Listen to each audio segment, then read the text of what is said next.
베드로가 본서신을 기록할 당시 교회에 위협을 주는 커다란 사건이 두 개가 있습니다. 그것은 이단과 재림에 관한 것입니다. 이 당시에 가장 위협적이고 큰 이단은 영지주의라고 하는 이단입니다. 영지주의는 영과 육을 구별하는 이원론 사상으로 영은 무조건 선한 것이고 물질은 원래부터 악하다고 하는 것입니다. 영지주의는 사람이 예수님을 믿으면 원래부터 선한 영은 구원을 받지만 육은 악해서 구원받지 못하고 버림을 받는다고 합니다.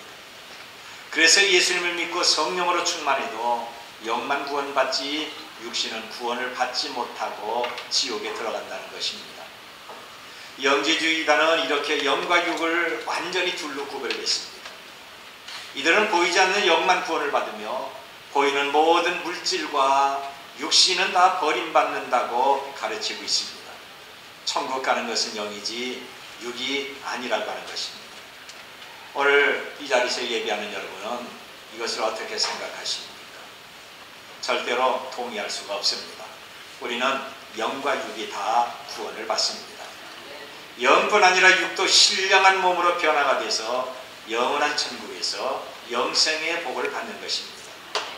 그런데 영지주의 이단은 보이지 않는 영과 보이는 육을 철저하게 이원론으로 구별했습니다. 이것이 초대교회에 큰 문제를 일으킵니다. 아무리 경건하게 살고 바르게 신앙생활을 해도 육신은 구원받지 못하니까 여기에 교인들의 반응은 두 가지로 나타나게 됩니다. 하나는 방탕과 타락입니다. 어차피 영만 구원받고 육신은 버림을 당하니까 내가 이렇게까지 살 필요가 뭐 있느냐? 마음대로 인생을 즐기며 살자. 주일에 교회에서 예배한 다음에 육신은 자기가 좋아하는 대로 좀 내버려 두자. 그래서 육신의 방탕이 시작이 됩니다. 이들에게는 경건이 전혀 없습니다. 불신자보다 더 타락을 하고 육적인 방탕이 심했습니다. 내가 아무리 고생하고 아무리 열심히 봉사하고 아무리 열심히 예수님을 믿어도 이 육은 구원받지 못하니까 그럴 바에 육신만이라도 좀 즐겁게 살자. 그래서 교회에 음행이 들어오고 방탕과 각종 불법이 생겼던 것입니다. 그리고 또 한 가지의 문제는 육적인 방탕과 타락과는 정반대입니다. 영이 구원받는 것처럼 이 육신도 세상 사람과 좀 다르게 살아야 되지 않느냐, 경건하게 해야 되지 않느냐. 그래서 육신의 욕망을 강제적으로 누르고 억압하며 사는 것입니다. 내가 하고 싶은 것은 안 돼 그러면서 무조건 누르고 있는 거죠. 그 누르는 방법이 고난과 금욕이라고 하는 것입니다. 툭하면 금식하고 툭하면 차별하고 툭하면 다 내버려 두고 수도원이나 기도에 들어가서 가정일, 세상일과 관계를 끊습니다. 이런 사람들의 얼굴을 보면 늘 굳어지고 즐거움이 없습니다. 예수님을 믿고 성령이 주시는 사랑과 희락과 화평과 감사도 없는 것입니다. 그저 삶이 경직되고 죄를 지적하며 책망하고 정죄를 합니다. 자기 육신을 철저하게 억압하면서 자기 스스로 고난을 만드는 겁니다. 그래야 육체가 죄짓지 않는다고 하는 것입니다. 그런데 여러분, 이런 사람들이 감사할 수가 있겠습니까? 이렇게 사는 사람들이 기쁨과 즐거움이 있고 주님이 주신 평화를 누릴 수가 있겠습니까? 이 사람의 얼굴을 보면 늘 죽을 상입니다. 이것이 초대교회를 어지럽힌 영지주의의 이단입니다. 그래서 사도 베드로는 지금까지 이단에 대해서 강력하게 권고하면서 책망을 합니다. 우리가 이런 이단에 빠지지 말고 바르게 믿고 성실한 삶을 살 것을 계속적으로 격려하고 있습니다. 초대교회 영지주의 이단이 얼마나 심각하든지 요한복음, 에베소서, 빌립보서, 골로새서, 요한 1, 2, 3서, 베드로 전후서, 요한계시록까지 영지주의라는 말을 사용하지 않았을 뿐이지 이런 이단 사상을 경계하고 책망하면서 바른 신앙을 갖길 권면하고 있는 겁니다. 우리는 영만 구원받는 것이 아니라 영과 육이 아울러 구원을 받습니다. 내가 예수님을 믿고 세상 떠나면 그 즉시 우리의 영혼은 하늘나라에 들어갑니다. 그런데 육은 땅에 묻혀서 하나님이 말씀하신 대로 흙이 되는 것입니다. 그러다 주님 재림하시면 흙이 된 육신이 갑자기 신령한 몸으로 변화를 받아 하늘에 있는 영과 하나가 돼서 영과 육이 천국에서 영생의 삶을 살게 되는 것입니다. 그래서 기독교는 영과 육이 아울러 구원받습니다. 이것이 완전한 구원입니다. 데살로니가전서 4장 14절로 17절을 보면 우리가 예수께서 죽으셨다가 다시 살아나심을 믿을진데 이와 같이 예수 안에서 자는 자들도 하나님이 그들과 함께 데리러 오시리라. 우리가 주의 말씀으로 너희에게 이것을 말하노니 주께서 강림하실 때까지 우리 살아남아 있는 자도 자는 자보다 결코 앞서지 못하리라. 주께서 호령과 천사장의 소리와 하나님의 나팔 소리로 친히 하늘로부터 강림하시리니 그리스도 안에서 죽은 자들이 먼저 일어나고 그 위에 우리 살아남은 자들도 그들과 함께 구름 속으로 끌어올려 공중에서 주를 영접하게 하시리니 그리하여 우리가 항상 주와 함께 있으리라고 했습니다. 어느 날 주께서 호령과 천사장의 소리와 하나님의 나팔 소리와 함께 예수님이 재림하십니다. 그때 예수님을 믿고 죽어 흙으로 돌아갔던 육신이 신령한 몸으로 변화를 받아 부활하게 되는 거죠. 그리고 예수님과 함께 하늘에서 내려오는 영과 하나가 돼서 영원한 구원의 복을 누리게 되는 것입니다. 그리고 살아있는 사람이 예수님이 재림을 바라볼 때는 신령한 몸으로 변화돼서 그대로 들림받게 되는 것입니다. 우리는 육신도 그래서 매우 소중히 여겨야 됩니다. 건강관리도 그래서 잘해야 되는 것입니다. 지금 초대교회를 미혹해서 아주 혼란스럽게 만든 이단처럼 신천지와 하나님의 교회 안상호 이단이 교회에 가만히 들어와서 미혹할 사람을 찾고 있는 것입니다. 어떻게 알았는지 제가 베드로 후서를 계속 설교하면서 신천지 이단에 대해서 간간히 말했는데 요즘 저에게 신천지에서 오는 편지가 많습니다. 심지어는 전화도 옵니다. 이상하게 신천지 설교만 하면 편지가 오는 것입니다. 이것은 신천지 교인이 이미 우리 교회에 가만히 들어왔던지 아니면 우리 교인이 신천지에서 몰래 공부하고 있다고 하는 것입니다. 여러분 다시 말씀드립니다만 이제 심판날이 얼마 남지 않았는데 성경대로 바르게 믿고 바르게 신앙생활해야 구원을 받습니다. 여기 신천지에서 오신 분이나 아니면 신천지에서 공부하신 분이 있으면 지금 회개하고 돌이키셔야 됩니다. 끊어야 됩니다. 그렇지 않으면 잠시 후에 지옥에서 영원히 슬프며 이를 갈게 되며 자녀까지 저주의 고통을 남기게 됩니다. 저희 이 말을 결코 가볍게 여기면 안 됩니다. 이렇게 초대교회는 이단에게 아주 심각하게 위협을 받게 됐던 것입니다. 그런데 이런 이단 위에 또 하나의 문제가 있는데 그것은 예수님의 재림에 관한 것입니다. 초대교회는 예수님의 재림에 대해서 정말 많은 논란과 시험에 빠졌던 것입니다. 우리가 성경을 교독했습니다만 이 교독한 성경은 예수님의 재림에 관한 내용입니다. 요한계시록 1장 7절을 보니까 볼지어다 그가 구름을 타고 오시리라. 각 사람이 눈이 그를 보겠고 그를 찌른 자도 볼 것이요 땅에 있는 모든 족속이 그로 말미암아 애곡하리니 그러하리라. 아멘. 했습니다. 다시 오시는 예수님의 재림에 대해서 초대교회는 어떤 자세를 갖고 있는 것입니까? 먼저는 예수님의 재림을 부인하거나 조롱하는 것입니다. 사도 베드로는 3절에서 예수님의 재림에 대해서 먼저 이것을 알지니 말세에 조롱하는 자들이 와서라고 말합니다. 만물은 시작이 있으면 끝이 있습니다. 처음이 있으면 나중이 있습니다. 창세기가 있으면 요한계시록이 있듯이 사람이 태어날 때가 있으면 죽을 때가 있습니다. 인류의 시작이 있으면 종말이 있는 것입니다. 예수님의 탄생이 있으니까 십자가의 죽음이 있었습니다. 예수님께서 하늘로 올라가셨으니까 하늘로부터 다시 내려오십니다. 이것을 승천과 재림이라고 합니다. 그런데 이것을 믿지 않고 부인하는 사람이 있습니다. 부인뿐 아니라 오히려 조롱하고 비웃습니다. 이들이 같은 어떤 사람일까요? 정욕을 따라 사는 사람들입니다.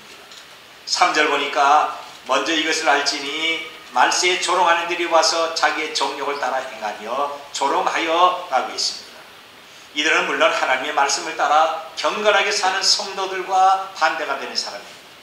이들의 삶은 한마디로 자기의 정욕을 따라 바로 그거죠. 영지주의 이단처럼 육신이 약하고 그 육신이 원하고 즐거워하는 모든 것들을 마음대로 하게 내버려 두고 있는 것입니다. 어차피 육은 구원이 없으니까 노세 젊어서 노세 막춤을 추고 인생 백세 인생을 놀이하고 먹고 마시고 자기 정욕대로 살고 있는 것입니다. 그러니 어떻게 예수님의 재림과 심판을 믿을 수가 있겠습니까? 이런 방탕과 타락을 갈라디아서에는 이렇게 말합니다. 육체의 일은 분명하니 곧 음행과 더러운 것과 호색과 우상숭배와 주술과 원수 맺는 것과 분쟁과 시기와 분냄과 당짓는 것과 분열함과 이단과 투기와 술취함과 방탕함과 또 그와 같은 것이라. 전에 너희에게 경계함같이 경계하느니 이런 일을 하는 자는 하나님 나라를 유업으로 받지 못하리라고 했습니다. 여러분, 방탕한 자, 타락한 자는 하나님과 관계가 없습니다. 그리고 또 한 사람은 하나님의 약속을 의심하는 사람들, 잊지 않고 의심하는 사람들이 비웃는 것입니다. 4절 보면 이르되 주께서 강림하신다는 약속이 어디 있느냐? 조상들이 잔으로부터 만물이 처음 창조될 때와 같이 그냥 있다 하니 라고 했습니다. 세상에는 예수님을 믿고 그분의 말씀을 확신하는 사람과 예수님을 부인하고 하나님의 말씀을 무시하는 이런 사람들이 있습니다. 그런데 예수님의 재림을 믿지 않는 사람은 예수님의 말씀도 다 부인하면서 무시해버리고 있는 거죠. 오히려 절대적인 신앙을 가진 성도를 비웃는 것입니다. 봐라, 과거의 산이 지금도 있지, 과거의 바닷물도 지금 있지 않느냐, 수천 년 동안 사람이 태어나서 죽어도 하늘과 땅과 바다는 그래도 있지 않느냐. 예수님이 재림하셨다면 벌써 변했을 것이다. 그러니 제발 다시 온다는 말을 하지 마라. 너희가 속은 것이다. 그런데 여러분, 우리가 속은 것이 아니라 이들이 사탄에게 속아서 마음이 강팍한 것입니다. 이제 우리는 속히 오시는 주님을 영접할 준비를 갖춰야 됩니다. 주님의 재림은 너무나도 확실한 것입니다. 누가 뭐래도 예수님은 오시는 겁니다. 여기 8절 보면 사랑하는 자들아, 주께서는 하루가 천년 같고 천년이 하루 같다는 이 한 가지를 잊지 말라고 했습니다. 예수님에게는 하루가 천년 같고 천년이 하루 같습니다. 시간 개념이 전혀 없습니다. 우리가 생각하는 하루 24시간과 예수님이 생각하는 하루의 시간의 관계는 전혀 차원이 다른 것입니다. 시편 90편 4절을 보니까 주의 목전에는 천년이 지나간 어제 같으며 밤의 한 순간 같을 뿐이라 그랬습니다. 모세의 기도처럼 우리의 신앙과 주님의 시간과는 전혀 다릅니다. 인간 창조가 6천년이라는 시간 앞에 우리는 심히 미천하고 짧은 존재임을 알 수가 있습니다. 그런데 영원전부터 영원까지 온 우주를 창조하시고 통치하신 예수님은 동일하게 시간을 붙들고 계신다고 하는 것입니다. 우리의 시간과 예수님의 시간과는 엄청난 차이가 있습니다. 예수님에게는 어제나 오늘이나 내일은 오직 하나일 뿐입니다. 그래서 우리는 하나님을 향해서 또는 예수님을 향해서 영원이라는 단어를 사용하고 있지 않습니까? 영원하신 하나님, 영원하신 예수님, 나를 향하신 주의 사랑이 영원하고 내게 주시는 주의 은혜와 인자심이 영원하다. 나의 허물과 실수를 용서하시고 선악을 공의로 판단하시는 주님은 영원하시다. 우리는 사람 따라, 생각 따라, 환경과 사정 따라 판단과 결정이 다릅니다만 예수님은 전혀 다름없이 항상 한결같이 영원하십니다. 여러분, 다시 강조합니다. 예수님은 틀림이 없이 오십니다. 우리가 생각하는 것처럼 더딘 것도 아닙니다. 예수님 재림이 더디다고 생각하는 분들은 이 구절 말씀을 깊이 생각하셔야 됩니다. 주의 약속은 어떤 이들이 더디다고 생각하는 것 같이 더딘 것이 아니라 오직 주께서는 너희를 대하여 오래 참으사 아무도 멸망하지 아니하고 다 회개하기에 이르기를 원하십니다. 예수님께서 아직 오시지 않는 이유가 뭡니까? 한 사람이라도 더 회개시켜서 구원받게 하기 위한 것입니다. 디모데전서 2장 4절 말씀 보면 하나님은 모든 사람이 구원을 받으며 진리를 아는 데 이르기를 원하신다고 말씀하고 있습니다. 에스겔 18장 23절 말씀 보면 주 여호와의 말씀이니라 내가 어찌 악인이 죽는 것을 조금이들 기뻐하랴 그가 돌이켜 그 길에서 떠나 사는 것을 어찌 기뻐하지 아니하겠느냐 그랬습니다. 예수님은 당신의 재림을 연기시켜라도 하나님의 사람을 다 구원시키려는 거룩한 열정과 뜨거운 사랑을 갖고 있습니다. 예수님이 재림하시면 더 이상 은혜 받을 만한 때와 구원의 날이 주어지지 않습니다. 내가 속히 다시 오리라. 예수님의 말씀이 주어진 지 이미 2000년이 됐습니다. 사람들은 속히 온다는 주님이 왜 아직 오지 않을까? 주의 약속은 다 거짓이 아닐까? 성령 강림이 예수님 재림이 아닌가? 이런 기다림 속에서 의기심과 의심과 호기심을 갖습니다. 그러나 우리에게는 예수님 탄생 2000년이지만 예수님은 단지 이틀에 불과합니다. 하루가 1000년 같고 1000년이 하루 같은 주의 시간을 안다면 이제 다시 오신다는 주의 약속이 이루어질 것을 분명히 확신하고 있습니다. 물론 우리에게는 1000년은 정말 많은 시간이며 어떤 면에서 영원입니다. 그런데 영원전부터 영원까지 계시는 주님에게는 1000년이 단 하루에 불과합니다. 우리 예수님이 언제 오시든지 하나님을 경외하며 경건하게 봉사하면 됩니다. 예수님은 당신의 나를 늦추심으로 아무도 멸망치 않고 다 회개하기를 원하고 있는 것입니다. 그래서 예수님의 재림이 더딘 것도 사랑이고 우리를 향하신 은혜입니다. 여러분, 예수님이 20년, 30년 전에 오셨다면 아마 이 자리에 있었던 다수가 구원받지 못했을 것입니다. 아직 오지 않았기에 우리가 구원을 받은 것이고 아직 믿지 않은 내 가족들과 형제들에게도 구원의 기회가 있는 것입니다. 그런데 승천하신 예수님은 말씀대로 반드시 오십니다.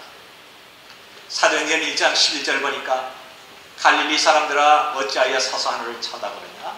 너희 가운데 하늘로 올리우신 이 예수는 하늘로 가심을 본 그대로 오시리라고 했습니다. 예수님께서 베다니 마을에서 500여 예병이 모이는 데서 하늘로 올라가십니다. 이것이 승천입니다. 예수님께서 천사의 호의를 받으면서 구름 속으로 올라가자 이 모습을 봤던 많은 사람들은 한마디로 넋을 잃었습니다. 세상에 이럴 수가 있느냐? 예수님이 십자가에 달려 죽으셨는데 사흘 만에 다시 살아났을 뿐만이 아니라 이제 하늘로 올라가신다. 저걸 봐라, 천사의 수정을 받으면서 구름 타고 하늘로 올라가신다. 여러분, 얼마나 놀라운 사건입니까? 자기 눈으로 보지 않고서는 과연 믿을 수가 있겠습니까? 예수님의 제자인 도마도 예수님의 부활조차 믿지 않았는데 예수님이 하늘로 올라가셨다고 한다면 과연 믿을 수가 있겠습니까? 그저 멍하고 하늘을 쳐다보고 있는데 갑자기 천사가 말을 하기를 갈릴리 사람들아 어찌하여 서서 하늘을 쳐다보느냐? 너희 가운데서 하늘로 올리신 예수는 하늘 가심을 본 그대로 오시리라고 말씀하고 있습니다. 여러분, 이것이 예수님의 재림입니다. 그런데 사람들은 이런 재림을 믿지 않습니다. 죽은 자가 어떻게 사느냐? 죽은 자가 어떻게 하늘로 올라가느냐?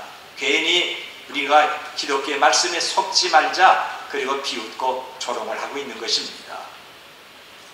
예수님의 재림을 믿지 않는 사람은 한 번도 심각하게 생각지 않고 예수님의 부활, 승천, 재림과 영원한 심판을 부인하고 무시합니다. 자기 머리, 자기 생각으로 안 될 거야. 에이, 농담하지 마. 그런 일은 절대 없어. 그러면서 건성으로 듣고 비웃는 것입니다. 그러면서 벌써 오신다고 약속했는데 2000년이 됐는데 예수님 오셨으면 벌써 오셨지 왜 아직 그대로냐 하면서 자기들이 시간 개념으로 따지고 있는 것입니다. 여러분, 자기의 시간으로 2000년이지만 예수님에게는 이틀에 불과한 것입니다. 그러나 이제 우리가 사는 세상을 보면 정말 말세의 징조가 너무나도 뚜렷하게 나타나고 있습니다. 예수님이 마태복음 24장에서 말씀하신 대로 적그리스도와 이단이 사방에서 등장하고 있습니다. 거짓 선지자와 거짓 교사가 활발하게 활동하고 사람들을 미혹하고 속이는 것입니다. 민족과 민족이 분열을 하고 대적하면서 나라마다 전쟁을 하고 있지 않습니까? 예기치 못한 깜짝 놀랄 여러 가지 재난이 있는 것이고 사람들의 마음은 사랑이 식어지고 미움과 원망과 불평이 가득합니다. 가족은 점점 해체가 되고 거짓과 불법과 불의가 성행하면서 선교사들이 증가하고 있습니다. 가뭄과 기근과 지진과 화산, 이상기후 등이 나타나는 바로 지금이 예수님의 재림하시는 그런 현상입니다. 예수님은 이런 말씀을 하시면서 번개가 동편에서 서편까지 번쩍임 같이 인자의 임함도 그러하다고 말씀하셨던 것입니다. 이제 예수님이 약속한 대로 멀지 않아 그분은 다시 오십니다. 저와 여러분을 데리러 오시는 것입니다. 저와 여러분과 함께 영원한 하늘나라에서 영생의 복을 누리기 위해서 이 땅에 오시는 것입니다. 히브리서 10장 37절 보니까 잠시 잠깐 후면 오시리가 오시리니 지체하지 아니한다고 했습니다. 요한계시록 22장 20절 보면 이것들을 증언하신 이가 이르시되 내가 진실로 속히 오리라고 했습니다. 여러분, 우리가 가진 성경에는 수많은 약속들이 있습니다. 그런데 그 모든 약속은 다 이루어졌는데 한 가지만 아직 남았던 거죠. 한 가지 남은 것은 예수님이 이 땅에 오시는 것입니다.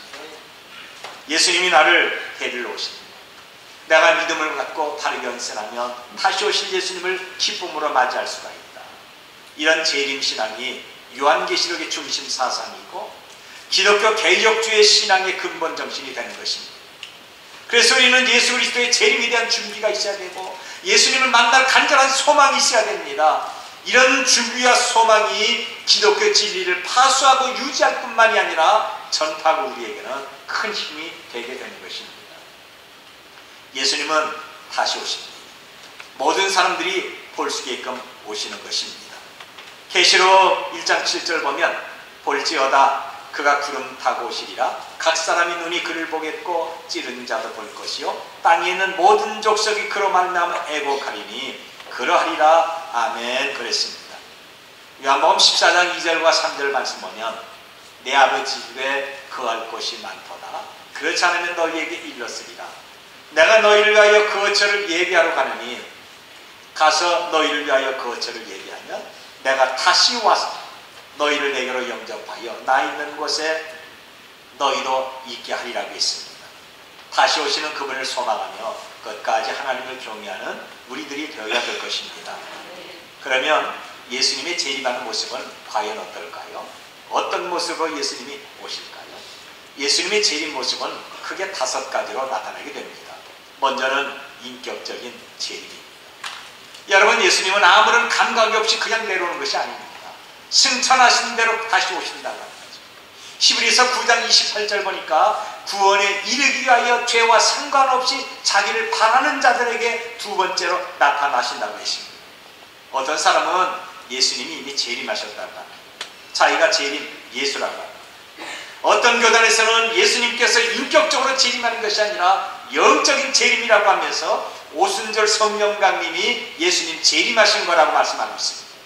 그런데 예수님은 지정의를 갖고 희로애락을 가지며 인격적으로 오시는 것입니다. 그리고 두 번째는 예수님은 육체적인 재림입니다. 우리처럼 육체적인 형태가 있습니다. 누구나 볼 수가 있고 그분을 만질 수가 있습니다. 예수님은 영적이고 환상적으로 오는 것은 절대 아닙니다. 그리고 세 번째는 가견적 재림, 볼 수 있게 오시는 겁니다.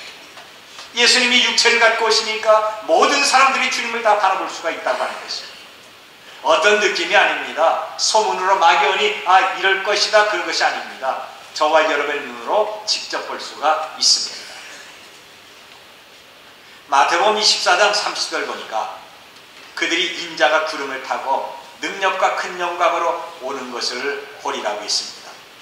예수님이 구름 타고 영광 가운데 오실 때 우린 두 손을 높이 들고 아멘, 제가 주님의 이 날을 기다렸습니다, 감사합니다, 할렐루야 하면서 다 천국으로 들림받는 우리 모두가 되시기를 바랍니다.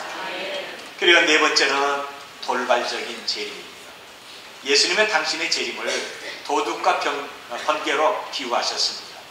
어느 날 도둑이 갑자기 집에 들어오는 것처럼, 번개가 갑자기 번쩍하는 것처럼 예수님이 호련해 오십니다. 그래서 우리는 늘 기도하면서 찬송하고 믿음으로 깨어있어 주님을 맞이해야 되는 것입니다. 그리고 다섯 번째로 보면 영광스러운 재림입니다. 마태복음 24장 30절을 보니까 인자가 구름 타고 큰 능력과 영광으로 오는 것을 보리라고 했습니다. 예수님의 승천을 본 사람들에게 천사는 하늘로 가신 본 그대로 오시라고 했습니다. 예수님은 낮고 천한 구유에서 인간의 몸으로 탄생하셨고 고난받으시며 십자가에 죽으셨지만 그분은 다시 살아나셨습니다.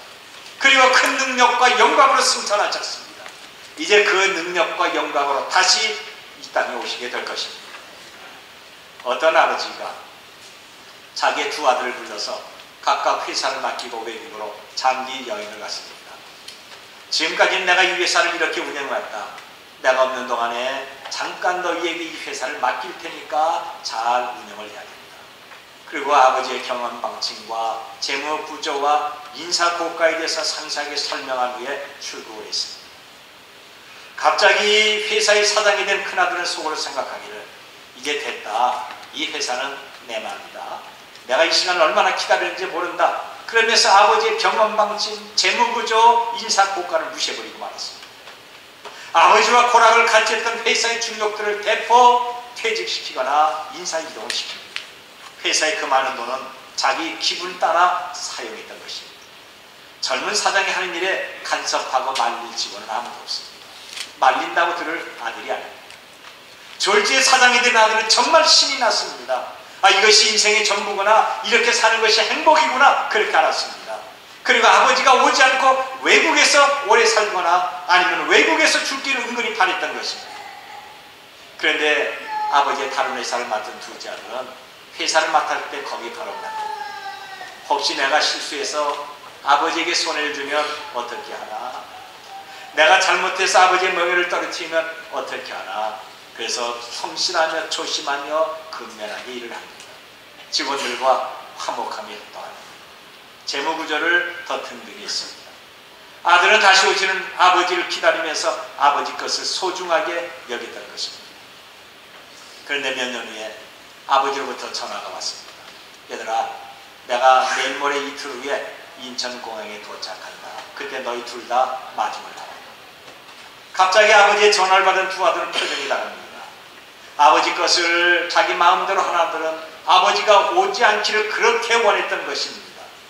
반면에 아버지 것을 잘 관리하는 아들은 아버지가 속히 오기를 원했습니다. 큰아들은 그렇게 아버지가 오지 않기를 기다렸지만 아버지는 약속한 그 시간에 왔습니다. 그리고 아버지에게 아버지 것을 다 탕진한 그 아들은 크게 책망을 받고 맡겼던 것을 다 빼앗겼던 것입니다. 반면에 아버지 것을 잘 관리하는 또 다른 아들은 그동안 네가 수고를 많이 했구나. 너 마음고생도 했지. 나 안심하고 이 회사를 너에게 맡길 수 있다. 이제 이 회사는 내 것이다면서 회사를 아들에게 물려줬습니다. 여러분, 이것과 비슷한 것이 성경에 나오는 달란트 비유나 동전 비유입니다. 우리가 주님을 위해서 수고하고 내가 고생하고 봉사하면 칭찬받고 더 많은 것을 받을 수가 있습니다.